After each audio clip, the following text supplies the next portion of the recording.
오늘은 아주 날씨가 쾌청하고 맑은데요. 저는 지금 전라북도 임실군에 있는 용암리사지 그리고 진구사지로 밝혀진 곳에 나와 있습니다.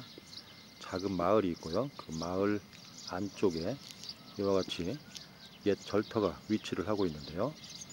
이곳은 원래 절 이름을 알 수 없었기 때문에 용암리사지 또는 용암리석등 이렇게 문화재 명칭이 지정되어 있었는데 90년대 이후에 여러 차례 발굴 조사가 이루어지면서 사찰 이름이 진구사로 밝혀졌습니다.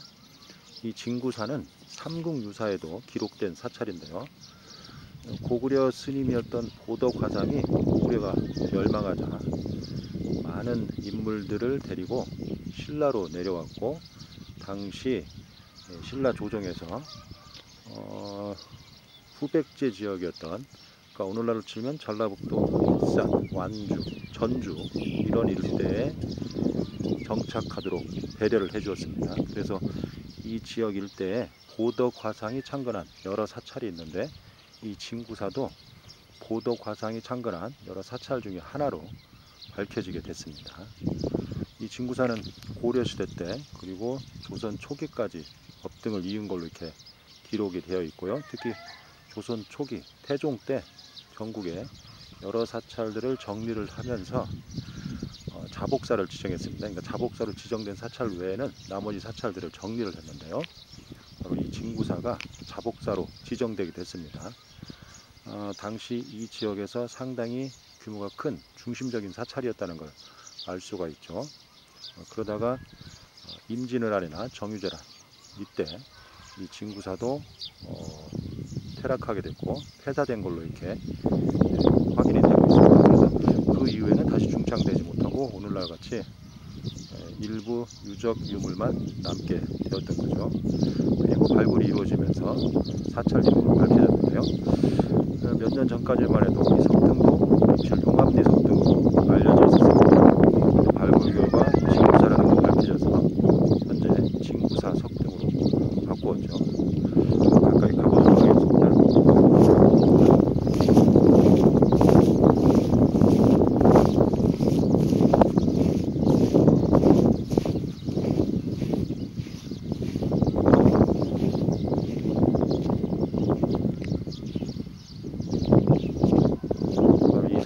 용암리 석등인데요.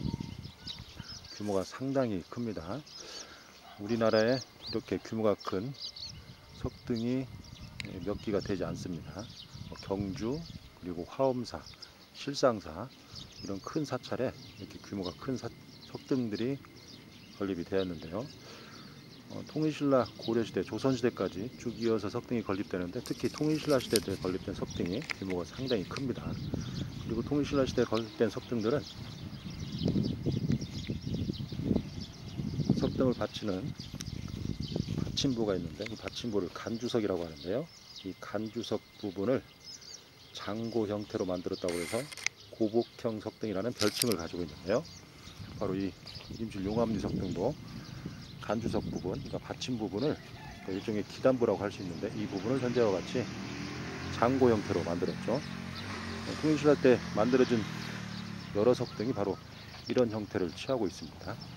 어쨌든 이 용암리 석등도 진구사지 석등도 통일신라 시대 때 건립된 고복형 석등을 대표하는 규모가 큰 대표적인 석등이라고 할 수 있습니다.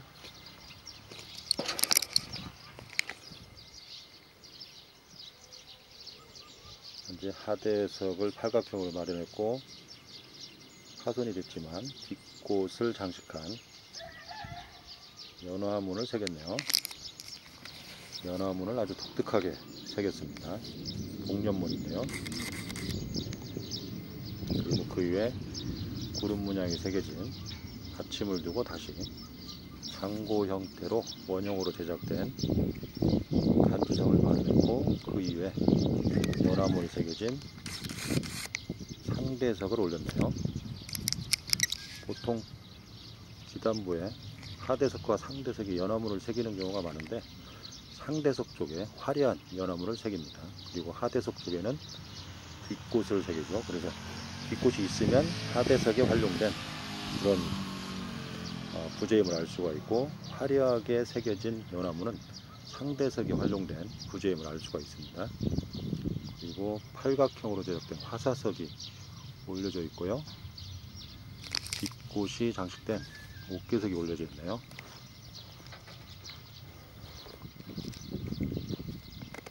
뒷곳이 아주 높게 돌출돼서 화려하게 장식되어 있음을 알 수 있습니다. 상당히 우수한 석공이 제작한 걸로 보입니다.